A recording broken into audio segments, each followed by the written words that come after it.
You can find them on Twitter, you can find them on the gram. After listening to their podcast, you'll be sitting there like, damn, taking their teaching from one level to the next, reaching up to Canada and down to Mexico. But you said, Joe, earlier you said, Go.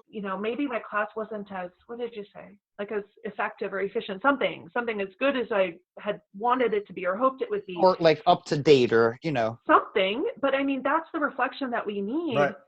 And so often, I speak and I do my posts or whatever. When I do my blog post, it's always, is this perfect? No. Does it work? Works for now. Right. Is it going to be better later? I hope so. Yep, And if so, I'll send it back. But even in my presentations, I'll do 40 minutes of like, this is my idea. This is what totally failed. Here are the materials. Here are how other teachers have made it better. Go make it better for you. Go make it better for your kids. Go keep making it better. Please don't go into a PD situation or read a blog post and go like, oh, there's the answer, the only answer, as though you've Googled it and it's ready to put on your little thing. But just, you have to go make it better.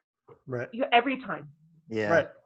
And that's the one thing I enjoy my middle school teachers, or my middle school students, third, fourth, and fifth grade students, I see once a week for the entire year. Okay. And then my middle school students, I see every day for a marking period. Okay. So I get to do something with my first marking period students, and then the next marking period, I get to adjust it, which just it's so refreshing, so that by the end of the year, I've had 3 iterations or 2 other iterations of that lesson or that unit, which is you ever almost get that like teacher guilt? You ever get that teacher guilt? I was just gonna I say, do of like right? what I how I bombed the first marking period, and or like I'll at times be like, oh, how was I grading the first marking period? How is that fair to? Which just goes to show that the grading itself isn't fair, right? Like it should be. Did you learn? Right. And I'm sure the kids in the first marking period learned. Maybe the others learned more, but that was on me. But I posted some pictures.